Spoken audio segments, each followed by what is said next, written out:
Awesome. Hi, everyone. My name is Julia, and I am the Communications Assistant for UBC Engineering.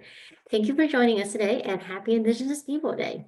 Our session today will be about some of the many ways you can get involved at UBC and find your community both in engineering and campus-wide. Specifically, we'll be focusing on the Engineering Undergraduate Society. Firstly, I'd like to acknowledge that our UBC Pointe campus is situated on the traditional, ancestral, and unceded territory of the Musqueam people. Well, the format of today's session will be a Q&A session where you can be talking with our panelists here. Please feel free to comment any questions you have in the chat, and we'll be taking them up throughout today's session. I have two members of the EUS with me here today. Congratulations on being elected to your position. Would you guys like to introduce yourself? Christian, would you like to start? Sure. Hey, my name is Christian. I usually go by CK, and I'm the president of the EUS. That means I kind of oversee the executive team and our council, and you'll learn a little bit more about later. It's a lot of boring policy stuff, but it's a good time. And I'm kind of the person to go to if you have like a major issue and you don't know who to go to. My job is to direct you to the person that can actually solve your problem, or solve it myself if I can. Yeah, that sounds great. Murphy, would you like to introduce yourself? Yeah, I'm the current VP Student Life of the EUS. I've been in engineering for 4 years now, and I'm studying biomedical engineering. And yeah, so my position's mostly focused on making sure that the student experience is enjoyable. I do a lot of smaller events, a lot of trivia, a lot of charity, that kind of thing, of small ways to get involved and meet new people.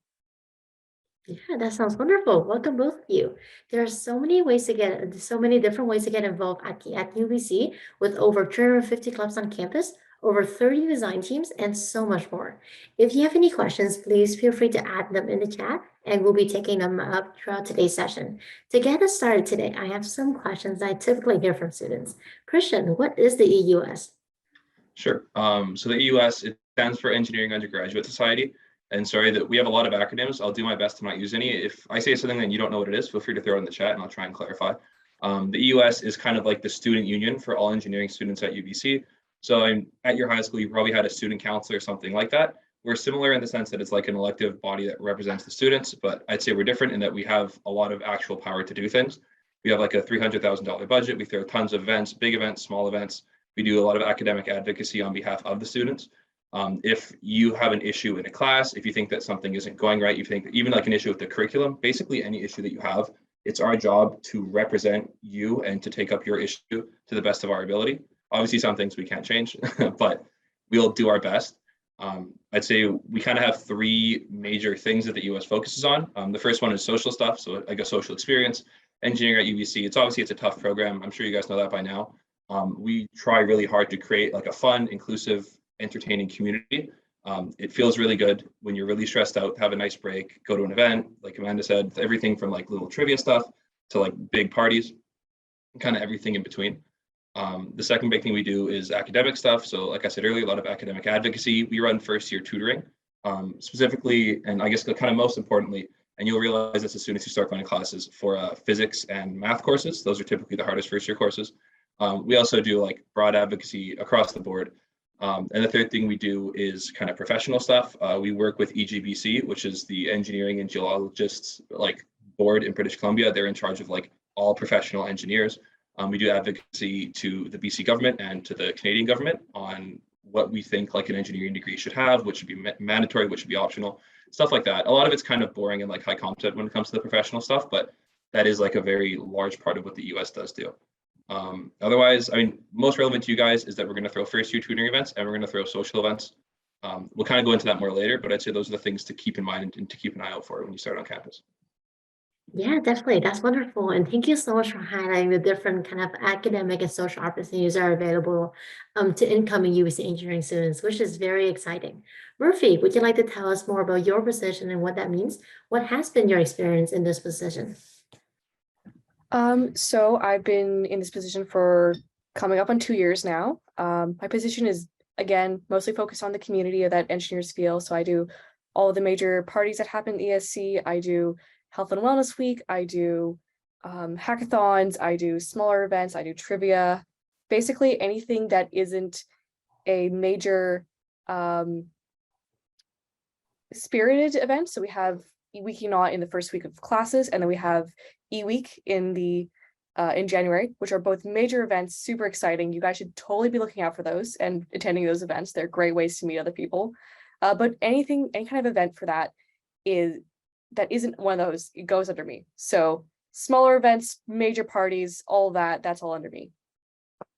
That's wonderful. And I definitely totally agree with signing up for those events. I had a chance to participate in some of them this past year, and I had a wonderful time. So you guys should definitely be checking them out in your first year at UBC. We have a question in the chat, which is, how do I sign up for first year engineering tutoring sessions? Would either of you guys like to take on that question? Sure. So you don't have to sign up for them. They'll be held either in a classroom or the engineering center, and you'll see posters, you'll see messages. You have a first year council, which is kind of like the first year version of the EUS, like they're a kind of a club under us, and you can run for positions. I'll talk a bit more about that later, but like they'll be there, your kind of first year academic rep will be notifying everyone. Hopefully the profs will tell you too, depending on how much they like you. But you should be able to tell when they're happening, and you don't have to sign up. It's walk in. There's usually pizza and booklets for practice questions, and we'll have like upper year students walking around to answer your questions and to tutor. Wonderful. Thank you so much for taking on that question. Christian, coming back to you, what are some of the ways that the EUS support new students? Sure. I'd say the biggest thing, like Murphy very briefly touched on, Wiki Not. So for anyone who doesn't know what that is, like kind of at every university, there's something called like a Frosh week or an orientation week. Here, and especially in engineering, we call it Week E-Not, which is one. I know, very funny, but it's like our kind of orientation week. It's actually 2 weeks long. In that week, there's like at least one event a day, sometimes two, sometimes three, held both by the EUS and by our constituent clubs. So one thing about the EUS is we are also in charge of all the different engineering clubs on campus. And that spans from like Sigma Phi Delta and Alpha Mega Epsilon, which are the engineering frat and sorority, to like Gears and Queers, to Women in Engineering, which are clubs for queer people and women in engineering, respectively. I don't, not the most subtle names, but yeah, like most of the names are kind of self-evident. So there's actually a lot of different clubs that like they're kind of between, like they're not independent clubs. They work with the EUS. The EUS provides funding and like resources to them, but they also kind of work on their own things. They'll come to the EUS for help, and we'll kind of come to them for consultation on different things. So they'll also be throwing events, but the big EUS things to look out for, there's something called history, but EUS. One thing you also notice is we kind of round the word EUS into as many sentences and phrases as possible. You'll just kind of get used to it. History is really fun. It's kind of a history of the UBC engineers. It's all the different pranks they've pulled. So you'll hear about cars getting hung off of bridges, people getting kidnapped, all kinds of like fun stuff like that. Harder to do it now because there's cameras and it's super illegal, but you get to hear about back when there were less cameras. It's a good time. Another big thing is e-retreat. So that's a retreat we do the first weekend of class. So I'm just checking a calendar. That would be, I believe, the 9th, 10th, and 11th of September. And what that is we get a bunch of first years, we put you all on a bus, and then we go to an island, Camp Latona. I don't know if you guys have been before. It's pretty fun. And that's like a big kind of weekend retreat. Everyone has a lot of fun. We do day events, and then there's night stuff that the first years get up to. It's all very fun, good time. And just kind of generally, there's a lot of events. There's also Imagine Day, which UBC runs that the EUS takes an active part in. We'll hand out kits to every first year. And inside those kits will be a bunch of little kind of fun goodie stuff. You get a free t-shirt, stuff like that. I'd say that's kind of the biggest thing we do for sure is like Wiki Not and like that Frosh experience. Additionally, there is the tutoring that I talked about before. That's a pretty big thing. And we also support the first year council a lot. We kind of let like you guys, the first year council, we let you guys pick the events you want to run for each other. Yeah, but I also talk very quickly. Sorry, someone just asked me to slow down a bit. It's my bad. But yes, we do a lot of supporting the first year council because we want them to throw the kind of events that you guys want to throw. You know, we don't want to be running events that you guys aren't interested in. So we're big on supporting the first years. Yeah, just answering a couple of questions too in the chat. So the 2-week experience at the start is called Week E-Not. So like week and then an E and then a little zero. You'll see a lot of stuff about that in the Discord coming up, and you'll be in the kit you get, which every first year will get, there'll be a schedule of all the events, both the US events and a couple of the ex-officio club events, which is what we call our clubs. And the price for your retreat to be determined, because for anyone who's keeping up with like the economy right now, there's a lot of inflation, but we do our best to keep it affordable. But we will see, hopefully not too high. And yeah, thank you, Aaron. Week E and then a little not like a factor kind of, or a power. Yeah, that's awesome that you were able to explain some of those events. I love the name. I actually never knew it was like that. That's a really creative name. Throwing over to you, Murphy. What are some of the ways that you've been involved with the EUS in your time at UBC before becoming a member of the executive team? Yeah, so before becoming an exec, I was a rep for a whole bunch of different positions. I did bar rep last year. I did, crafts rep. There'll be a rep sign up sheet I'll post in the chat and it'll be on your Discord and everything. But yeah, no, that's what I did a lot of the time before becoming an exec, was doing like the lower level positions, like getting a good experience of what the EOS does. I think CK can also talk a little bit more about getting involved before becoming an exec. Yeah, so I can hop in too. I like Murphy, I did a lot of rep stuff in my first year. So, and I guess what a rep is, to kind of clarify, the EUS volunteer structure, there's the executive team, and then there's managers and directors who take on like 5 to 10 hours of work a week, depending on what exactly it is they're doing. And then there's reps who are kind of like the ground level volunteers. I was a lot of rep positions in my first year. I had a really fun time. I guess some examples of what a rep would do. We have something called spirit reps, and they help run events for E-Week, which is our big engineering week, which I'll also talk about a bit about later. You'll have like tons and tons of spirit reps running all kinds of things. We have like dodgeball tournaments. We have, I think of what some of the bigger events are with chariot racing. We have a movie contest where each group makes a movie. It's called Film Foost, again, Film F-E-U-S-T. You'll start to realize that's just everything. And I'll send a link to our YouTube channel later where you can watch some of the old movies. There's like a bunch of different events, and spirit reps are really like the kind of backbone of the EUS. For a lot of our parties, spirit reps will help set up, in addition to like a bunch of other different reps. There's sports reps who help us with like sports stuff. There's keepers of the cairn. For anyone who's been to campus, there's a big giant concrete E that the engineers kind of have to defend because everyone likes to paint over it. So keepers of the cairn are in charge of repainting it when it gets vandalized by monsters. There's like tutoring reps who are tutors. There's bar reps, like Murphy said, who man the bar at our parties. You have to be 19 for that. So I don't know how many of you guys that applies to, but there's just like a lot of reps. There's also slipstick reps who help with our yearbook. So if you were in yearbook in high school, that's kind of a fun way to keep doing that kind of graphic design stuff if you're interested in it. There's also graphic reps who help make graphics for our Instagram and our different social medias. There is Godiva band. We have our own engineering band. So if you played like in a band in high school, that's a fun way to keep playing an instrument. It's very casual. No one expects you to be good. They just expect you to have fun. There's a bunch. Again, Murphy will send the forum, but there are a lot of rep positions, and I'd say they're all a pretty fun time. I was also, in my second year, I was caroling manager, which meant I was in charge of, every year we do a Christmas caroling as engineers. We just kind of march around campus and spread cheer. We march through classrooms in the middle of lessons, stuff like that. It's very fun. The profs love us for it. We also give gifts to everybody. It's a very fun time. And I was also archives manager, which meant I was in charge of kind of preserving different historical EUS stuff. So it's fun. And the manager director positions, they're not super accessible for a first year. Most of them get hired. But if you are interested in it, talk to me and I can kind of find you somebody to talk to about what it's like, and you can kind of look at it through the year. And Amanda's in charge of our volunteer hiring, so she can speak a bit on it too.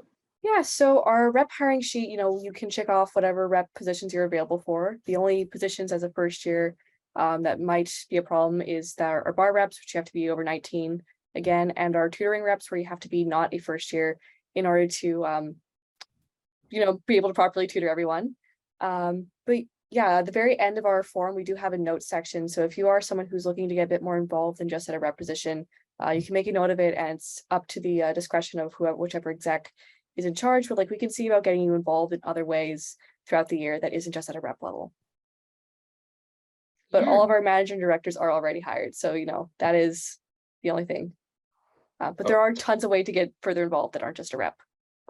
Yeah, and I'll hop on for 2 more reps. I just totally forgot to mention. We have something called the Eatery, which is a student eatery. We sell food at cost. We sell like sandwiches, yerba mates, like Red Bull, chips, like all kinds of different food. When you volunteer there, depending on how long you volunteer, you get a free food credit to use, which I would definitely recommend if you just want food. And there's also Red Sales, which is kind of our student merch store. I don't have mine on, unfortunately, but one thing you'll notice if you just like look at pages of UBC engineers is they have their red jackets. So you get your red, which is like the jacket, and you sew a bunch of patches onto it, or you get someone else to do it, which is what I do. I'm atrocious at sewing. The going rate is 1 beverage per patch. So keep that in mind if you find a friend who's good at sewing, or if you're good at sewing. Yeah, like the red jackets are really fun. Those will be for sale on Imagine Day too. They're, for the first 100, we sell it to $110, which is kind of expensive, but they're also kind of fun. Yeah, I'd say Red Sales and Eatery are actually 2 really fun rep positions because you kind of become friends with the team. Red Sales, you could just hang out in your room. People come and talk to you. It's in the ESC, which is the Engineering Student Center, which you guys will all see on Imagine Day. It's part of the tour. The EUS has its own building, which is pretty fun. Inside the building, we have a bar, we have the eatery, which is like food. We have red sails, we have a first year club room, which you guys will get used to. It's got like a foosball table, it's got whiteboards, it's got a couple other fun things. There's a games room with air hockey and pool. There's a bunch of different stuff on the main floor and upstairs. And upstairs, there's more like study rooms, kind of more study space, group project space. You guys will be in a class called AppSci 100 and AppSci 101.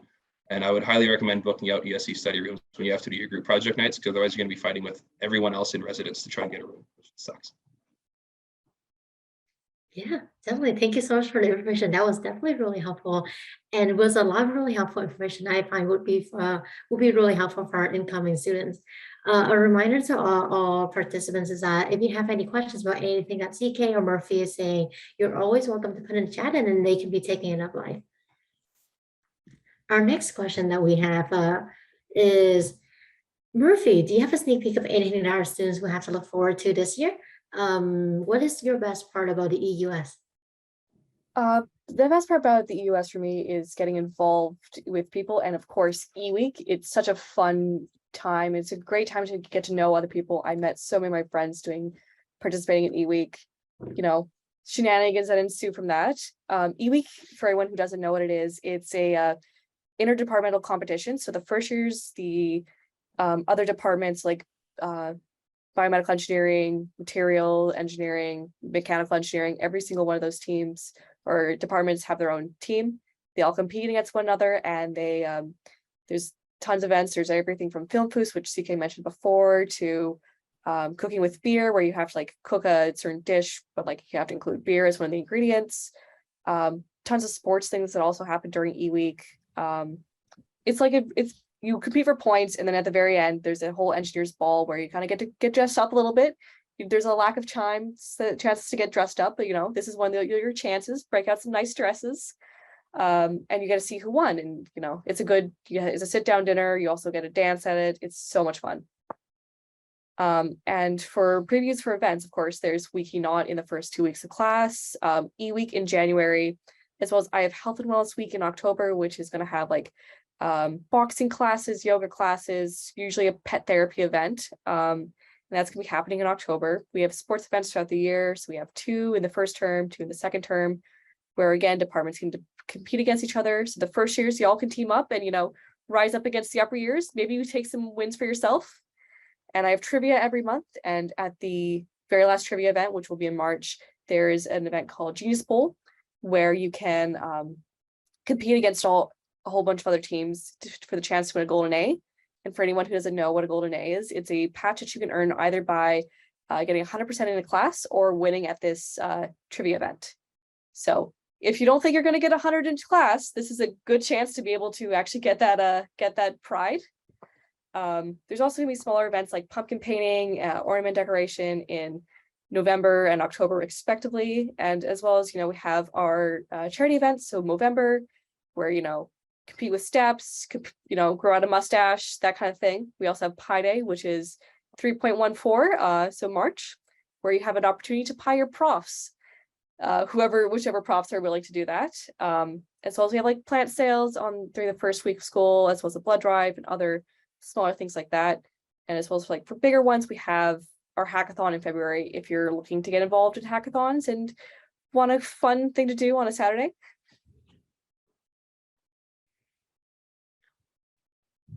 Oh, Murphy, I think you muted yourself. And that's pretty much everything I got going on for the year. Keep updated onto the EUS Instagram, and we'll advertise there for all the events. Yeah, that sounds wonderful. Thank you so much for sharing. That is a lot of really exciting events that I feel like a lot of incoming students can definitely look forward to. One of our question from the chat is, what time of the day or weeks do events and clubs normally run? Will it interfere with class schedules? Sure. Okay. I can talk about Wiki Not specifically. I know what we did when I was running it, and what we're doing again this year is we get the course schedule of all first years from the faculty. So I know you guys are signing up for your STTs now. We overlay all the different STTs together, and we put the events during the times that have the least conflict. Unfortunately, it is engineering, so sometimes you're going to have a class during an event, but we do our best to kind of have one day event in the best slot, and then an evening event that should be after all the classes are over. Fingers crossed. Obviously, we're not going to make every event, but we do our best to make them as not overlapping with class as possible. And then going into the year, a lot of the events are in the evenings. E-week, there's like 5 events a day. So you're not going to be able to make all of them because you'll have class, but you'll also not have class during at least some of them. So one thing we'll definitely do is have opportunities for everyone, even on a cramped course schedule, as long as you have a couple hours free at some point during the week. Yeah, that sounds wonderful. And just to clarify, the SAT that CK was referring to is the standard timetable. So you'll be registering in a timetable to have all your classes instead of choosing an individual class. Murphy, is there anything you would like to add to that? Nope, that's pretty much it. I'm scheduling all my events to be, kind of after classes. So usually it'll be Tuesdays, Wednesdays, Thursdays, in the afternoon. Yeah, that's definitely wonderful that these are all going to be outside of class that students can plan on be making it to a lot of them. Christian, what are some of the other ways that you have gotten involved in Canvas? Sure. So I'd say one of the big ways I got involved, I joined the engineering fraternity, which is Sigma Phi Delta. If you're interested about it, sure, let me know. I also attempted to join a design team, but I was not smart enough, so that didn't work out. I'd say most of the time I've spent is involvement with the EUS. One of the unfortunate parts about engineering is it can be hard to get involved in other on-campus clubs because obviously you have a pretty high course load. I would recommend giving it a shot. Some people have better time management skills than I do and are able to have a lot of really fun times. I have friends in like every club on campus, from like the EDM club to like the Taekwondo club. If there's a thing you're interested in, and that's one thing I would definitely stress, is that UBC has 60,000 students and 350 clubs. If you have a niche hobby that you and 2 people from your high school are into, you're going to find 50 people at UBC, 100 people that are into whatever the niche thing you're into is. And that's like one of the really exciting things about university, is things that have always been kind of a private hobby or something that you haven't been able to really do with friends. You'll be able to find people with those exact same interests and the same hobbies, and then you'll find a club full of tons of people like that. So I would, although personally I've never really been able to manage my time well enough to get super involved with UBC clubs, I would really recommend checking them out. And even if you don't have all the time in the world, like they will understand that you're on a heavy course load, and most clubs are drop in, so you would just be able to show up when you have the time. I would definitely recommend that. Yeah, that sounds wonderful. And CK, just as a follow-up to what you just mentioned, what is the process for joining Sigma Phi Delta? Sure. Here I can just put my Instagram. I can, if you just shoot me a message, I can talk more about it. But generally, like all the clubs on campus, like engineering, non-engineering, the easiest way to do it is to just find their Instagram. If you search UBC and then whatever you want to join, shoot their Instagram message and they can help you. Additionally, just like you'll see on Imagine Day, there's a section of the day that's the main event, which is a clubs day. So like the frat will be there, we'll be boothing, everyone booths. Every club at UBC up and down Main Mall will just be sitting there with booths. So what you really want to do is just walk up and down Main Mall and see what catches your eye. You'll find clubs that you think are interesting that you've never even thought of before as like a concept. It's actually a really exciting time. So I would really recommend that on Imagine Day. Take advantage of the kind of club experience, walk around. And there'll also be an AMS Clubs Day at the end of September, and that runs for almost a week. I think they're renaming it Clubs Week because it's always called Clubs Day, and then it runs for 4 days. So like for a whole week in the Nest, which is a huge student building at UBC, owned by the AMS, and the AMS is the alma mater society. They're like the EUS for all the students at UBC. So they're in charge of like everything. They have a huge building and they run a bunch of cool events there. And a lot of the UBC clubs are part of the AMS, so they run out of their building as well. So I would recommend checking out Clubs Day when it happens and checking out the booths on Main Mall as well. Yeah, that definitely sounds amazing. Murphy, is there anything you'd like to add to that? Yeah, so as far as like getting involved with student groups outside of the EUS, in my first year I joined a design team. I joined Sub C. I was part of it for 2 more years after that as an executive and as a team lead. And then I also got involved with the engineering sorority in my first year, which was a great way to get to know other people in a social sense. Also recently I joined a second design team, Baja, as a advisor. So not quite as involved as a full student, but I do, attend meetings and things like that. Yeah. So beyond that, in terms of like outside of engineering, I did also get involved with the wellness proposal as a mental health executive. So the wellness proposal was a club that was dedicated to finding community and making sure that people take care of their mental health while in university through events and advocacy for students. So yeah, there's tons of ways to get involved in campus. Another great way to like find clubs that are available. The AMS has a full list of all the clubs that they have. There's also some smaller clubs that aren't officially with the AMS, but like do operate on UBC and like rent rooms and stuff if you're interested. But yeah, there's tons of great things to find on campus. Definitely take a look at that list of clubs. Yeah, that all sounds wonderful. Thank you so much for sharing what amazing opportunities there are on campus.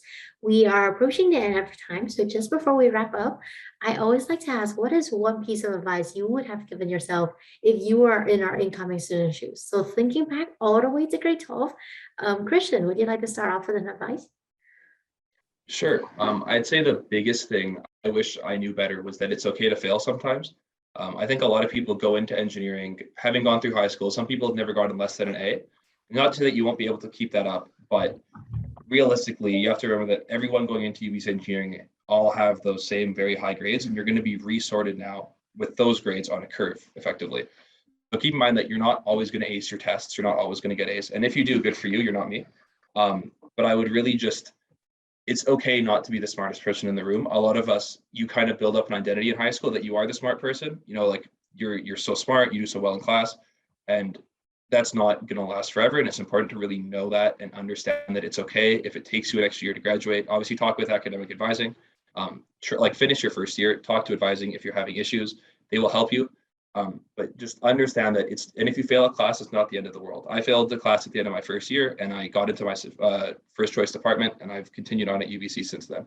It's not the end of the world, and your journey at UBC doesn't end because you got a bad mark in a class. It might change what you do, but a lot of people I know didn't get into the first choice for their second year placement and ended up really liking what they got into. So don't feel like it's over just because you didn't get exactly what you wanted. What each engineering kind of department actually does and what you think they do from their name are honestly two completely different things. And like you really want to be talking with these upper years. And one thing I'd actually recommend strongly is that there's a department barbecue. I think it's on the second day of class. I think it's on the Wednesday off the top of my head. At that barbecue, there'll be people from every single engineering department. So like manufacturing, like biomedical, geological, the whole, like everyone will be there. There's also free food, so that's great. But by being there, you'll be able to talk to people and really understand what the degree's about. Because it's one thing to like look up what does a geological engineer do, and it's another thing to talk to people that have had relevant work experience, they've worked in the field, and just understand that you've probably built up an image of what UBC is like and what you're going to do in like 50 years.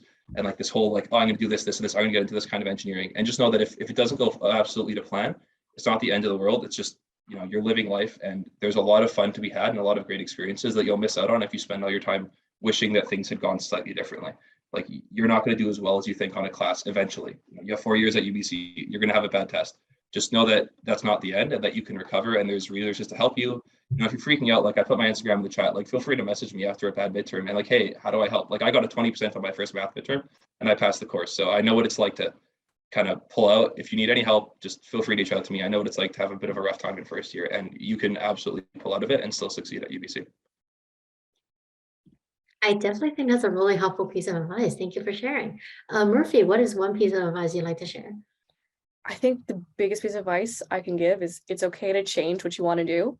I went through multiple stages in my first year of like, what do I want to do? Do I want to stay in this? Because I was in PBME. I did end up continuing into biomed, but there was like a whole phase there where it's like, I didn't know if I wanted to do electrical or I wanted to do mechanical. It's completely okay to like not know what you want to do in your first year. There's always options like extend your first year if you need to, figure out what you want to do. You can always figure things out. Of course, talk to upper years, talk to department clubs. They would probably be able to give you a good amount of advice about the exact department you want to go into. But yeah, no, it's completely okay to switch up what you want to do. Also, it's okay to quit things. I joined a lot of clubs in my first year that I didn't end up continuing with. And I quit, and it's okay to quit sometimes. Yeah, I would actually just super quickly jump in. I really would second that. What I would recommend more than not doing anything is take on, so like join some clubs, start some opportunities. And if first year is too much work, like I was in the engineering band, I had to drop out when I got that midterm, that first math midterm. It's better to start an opportunity and back out because you can't continue than it is to never try it at all. Same thing with design team, same thing with everything. I would highly recommend starting to get involved. And if you have to back out, no one will judge you. We all went through first year. Everyone knows that it can be a little tough. You will not find a single person in engineering on campus who will judge you for having a rough time in first year or for dropping a commitment because you need to get your marks up to pass. It is like, if there's one thing I'll stress is that it is a completely understanding environment. Everyone knows that, you know, things can be tough, and take, not to take advantage of that, but understand that and don't feel judged because, you know, we all get it. We all understand. Like there was a note there about design teams, and yeah, I was a team lead for a design team, and I had a few first years that dropped out of my my section of the design team, and I completely understood. I think as a team lead and all of your executives on all these clubs will generally know that it's a rough time for first years because they've all gone through it themselves and they all completely get it. Of course, like sometimes there's an element of like trying to suck it up, but sometimes you can't, and it's okay to quit. Yeah. And we have reached out to those people again afterwards, after their first year, to see if they want to continue on the team after they've gone through what is the rough time of first year. So there's no judgment about having to quit sometimes. Yeah, definitely. Really solid pieces of advice. Thank you so much for sharing. We are unfortunately approaching the end of our time. I'd like to say a giant thank you to our participants for coming with us to today's session. And thank you to our amazing panelists, Christian and Murphy, for sharing their experiences with us. For our participants, you can continue asking more questions in the first year Discord group. And you also get a chance to speak to more incoming and current students in the Welcome to Engineering Handbook program. Thank you so much for coming to today's session. And I hope everyone had a wonderful experience. And our speakers, your experiences were extremely helpful. Thank you for taking the time of your day to join us. Thank you for having me. Yeah, thanks so much for coming out to listen. Feel free to shoot either of us a message if you have any extra questions, and we'll do our best to answer them. And we're excited to meet you guys in September.